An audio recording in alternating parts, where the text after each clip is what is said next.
Hi, Centenary. How are you doing? Heard a cute story it's an old one and it's one of my favorites. I wanted to tell it to you. It's about this lady. She's feeling lonely, so she goes to the pet store and she buys a parrot. She wants someone to talk to, and so she got this talking parrot. She takes it home, and the problem is this parrot doesn't talk. So she goes back to the pet store and she says to the owner, "The parrot you sold me isn't talking." And the guy thinks about it for a minute and goes, you know what? Parrots like to climb ladders. Let's get a ladder and put it in the cage. Maybe that will help. So she takes home a ladder, she puts it in the cage, and the parrot seems to like going up and down the ladder, but it still doesn't talk. She goes back to the pet store after a few days and says, "My parrot still doesn't talk." He thinks about it again, and the owner of the store says, maybe your parrot wants a swing. Parrots like to get on swings and swing. Let's get you a swing. So he sold her a swing, and she took it home, and she put it in the cage, and sure enough, parrot seemed to enjoy walking up and down the ladder, swinging on the swing, but he never talked. Well, she goes back to the pet store, and he thinks about it, the owner again does, and he thinks about it for a while, and he says, maybe your parrot needs a mirror. Maybe if he sees another image of another parrot, he'll think there's people in there. Maybe that will start him talking. Let's get you a mirror. So he sold her a mirror. She went home, put it in the cage. Parrot seemed to like going up and down the ladder, swinging on the swing, looking in the mirror, but it didn't talk. Well, after a little bit, she goes back to the pet store, and pet store owner says, "How are things going?" And she says, "Not too good. My parrot died." And he says, "Oh no, I'm so sorry. Did he say anything in all the time that you had him at home?" And she said, Yes, just before he died.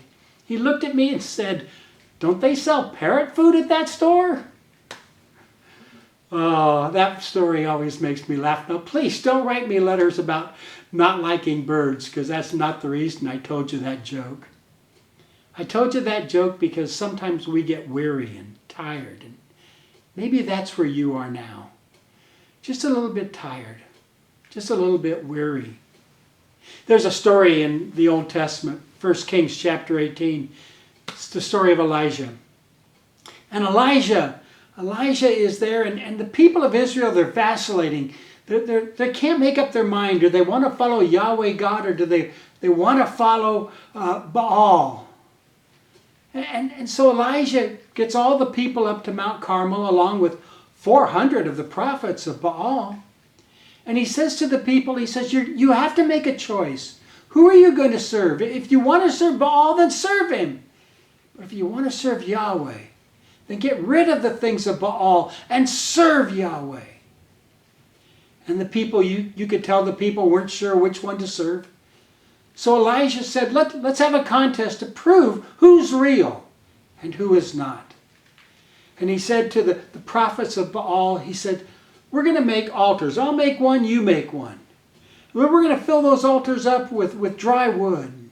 Then we're going to prepare a sacrifice and put it on the altar. And the only thing we're not going to do is we're not going to light the altar on fire. We're going to let our deity do that." Now, for Baal, this should have been easy, because all of our pictures have him riding in clouds, flying across the sky, and he's got lightning bolts in his hand. If you've got a lightning bolt in your hand, how hard is it to throw it down at some dry wood and start a fire? So Elijah says to the prophets of Baal, he says, "I'll even do you one better. You go first.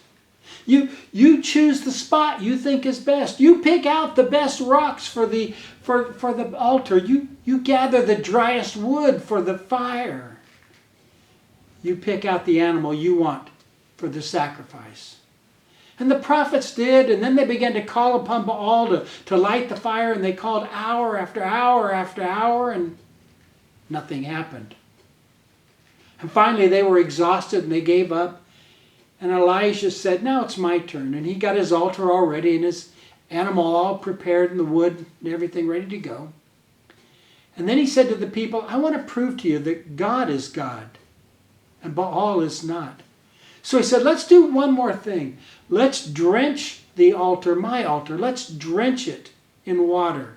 And 3 times he had the people bring water and pour it all over so that the wood was saturated and it wouldn't burn and everything was as wet as it could be. And then he prayed. And he said, Yahweh, would you please show these people that you are God and there is no other? And fire came down from heaven. And the Bible says it consumed not only the sacrifice and the wood, but the water as well. It burned up everything. And then Elijah turns to the people and says, okay, gang, come on, this is not rocket science. Who is God and who is not? And there on the Mount Carmel, he defeated the prophets of Baal. Now he's got that battle over and he's heading back into town. And who should he run into? But Jezebel, queen of Israel.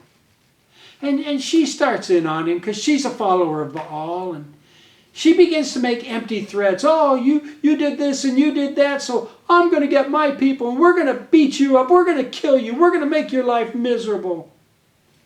And remembering that Elijah had just seen God be victorious over 400 prophets of Baal, we might think that he would stand and do battle against this evil queen. But instead he ran. And he ran out into the desert. He ran a long way back to Mount Sinai. And he hid there. And then God does the most wonderful thing for him. God takes him to a cave, and for 40 days and 40 nights, he just lets Elijah rest.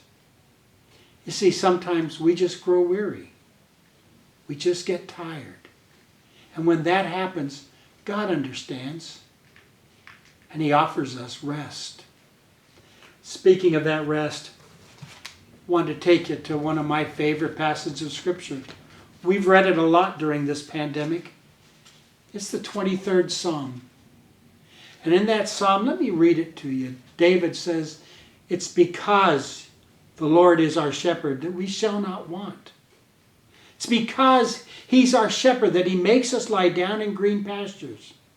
It's because he's our shepherd. He leads us beside the quiet waters. It's because he's our shepherd that he gives us rest, restoring our soul. It's because he's our shepherd. He guides us in paths of righteousness for his name's sake.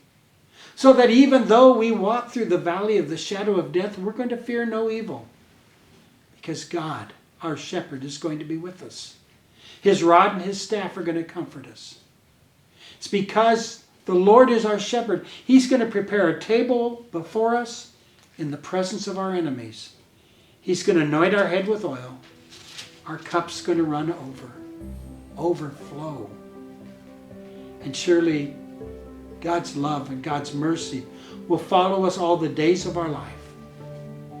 We'll dwell with him, our shepherd, in heaven forever. Church, if you're feeling a little tired and a little weary, then let God give you rest. Let him rest and restore your soul.